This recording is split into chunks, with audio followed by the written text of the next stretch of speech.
So, excuse me. So, Miss Debra thinks she's just out here canvassing and doing all this stuff, but we need her to come front and center. Because don't play with me, Miss Debra. Go ahead over there.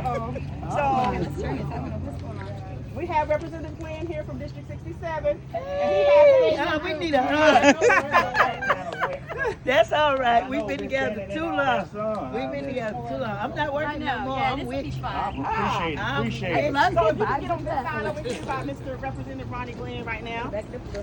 You gonna speak? No, I want you to speak because you're the representative. I'm gonna get you. Okay. Well, Ms. Debra, Monica asked because you've been such a great citizen and great person as it relates to, I guess, service in both the Army and in the state. Right. So you just been doing it all. You doing what so many of us wish we could do. And so I guess you retired, man. I did. It's over with. 2 weeks ago. On the 30th. Lord have mercy. Time to hang it up. Right. All right. So one of the great things that I get to do as a state representative is to get proclamations signed. Right. To show, what you've done and all the great things you've done contributing to society and making it a much better place. And so I want to read this proclamation that we had done, signed by myself and the Speaker of the House. It says, thank you for so much for all you've done.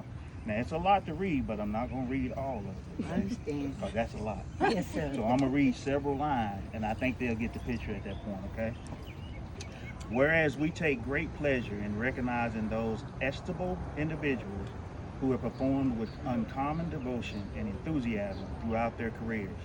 And whereas one such person is Deborah K. Dixon, who will take a much-deserved retirement on June 30th, 2026, concluding a remarkable career of military and state service. Whereas born on June 18, 1956, in Henderson, Texas, Miss Dixon aspired from childhood to become a soldier, a dream she fulfilled with honor and distinction. And whereas in June 1975, she enlisted in the United States Army, where she served honorably until July 1992, completing more than 15 years of active duty. And during her military career, Deborah K. Dixon served in various locations, including Kansas, Maryland, Germany, Texas, Turkey, and South Korea, and she deployed in support of Operation Desert Storm. Now therefore, I, Cameron Sexton, Speaker of the House of Representatives for the 114th General Assembly of the State of Tennessee, at the request of and in conjunction with Representative Ronnie Glenn, do hereby proclaim that we extend to Deborah K. Dixon our heartfelt wishes and a happy and fulfilling retirement, offering our deepest gratitude for her honorable service to the state and wishing her continued success in her future endeavors. Signed, Cameron Sexton and State Representative Ronnie Glenn. Well, thank you so much. You did that, girl. You did that. Let's get that out. Yeah. Hold on, let me take a picture. Now, Love the what good was yours? vibes. Say a few, hold on. In front and say a few words of what you feel. Well, first of all, I want to say thank you, Monica. Monica and I got me twice. The first time Monica got me, she called me, she said, Miss Debra, ain't you off this weekend? Because at the prison, we was off every other weekend. And I said, yeah. So she said, well, me and Miss Dorinda want to take you out to eat for your birthday. Where you want to go? So they know I like Longhorn. They know I like Outback. So I said, let's go to Longhorn. Okay, Miss Debra. I said, well, let's invite Monica. We got 3 Monicas in our chapter. I said, let's invite the other Monica. She said, okay, Miss Debra, go ahead. But the other Monica knowed about it too. So that Sunday morning, I invited Miss Nettie. Miss Nettie is our oldest veteran sister. She's 85 years old, and we love her to pieces. So when I get out of church, I tell Monica, I said, we get out of church, the restaurant will open at 11, I'll be there. Monica gonna call me, Miss Debra, where you at? I said, I'm on my way. I said, I got out of church, we was talking. She said, okay, we can't sit down till he comes. So I said, okay. But what got me, when I got to Longhorn, I seen some women veterans tags. we have new members and I don't know them, so it didn't matter. So I seen Miss Bernice call. I said, Monica, Miss Bernice in here. I don't know what you're talking about. I don't know what you're talking about. Come on in here, Miss Debra. So when I went in, I said, Monica, Miss Bernice in here. She said, I don't know. She said, come on, Miss Debra, go over there. Y'all know how Monica do stuff. Monica can get you every time. So I get in Longhorn. They all holler, surprise, surprise. It was all my veteran sisters. So I said, Monica got me. And Yolanda was there. Monica thought I was going to hug her neck off. Because I hadn't seen her in a long time. But it's good to be retired. I enjoyed my 31 years at the prison. When I first went there, I wanted to see what it was like on the inside. But it's not nothing what you see on TV, and it's nothing that you read about. But like I tell everybody, a lot of people ask me, ain't you scared working there? I told them no. I'm more safer behind that fence than we are out here right now. I said because anything could happen.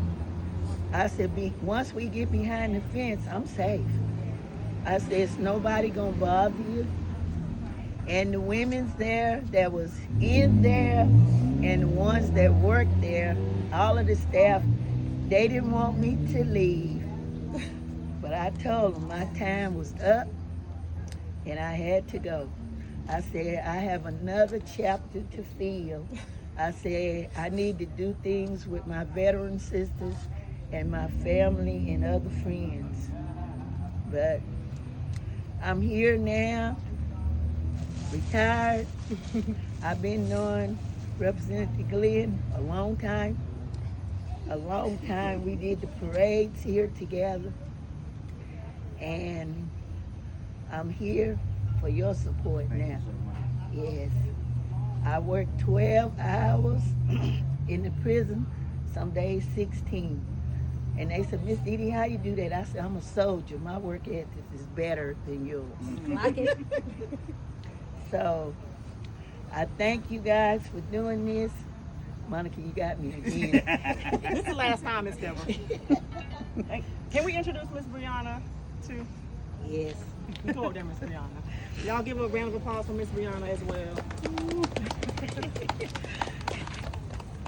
Oh man. You have anything you want to say to Brianna, Miss Brianna, to Dee Dee? So I'm now home almost 2 weeks, formerly incarcerated for 3.5 years. It'll be 2 weeks on Monday. And the second face I met at DGRC prison was Ms. Dee Dee Dixon. And that moment she took me under her wings that day. And she said, "You're going to be all right because you ain't even supposed to be here. You're hard-headed. And you don't want no smoke with Dee Dee Dixon." Wow. And it was the going joke around the compound. But like I told my dad, who's also here, nobody ever disrespected Miss Dee Dee. No matter who you were, no matter if you were coming through the door, if you had been there for years, she definitely was more protected in there with us than she ever would be out here. And she protected us with everything in her. She didn't let nobody mess with us. She didn't let them treat us wrong, do us wrong, anything we ever needed, ever wanted. She made sure she could do it within her power and her reach.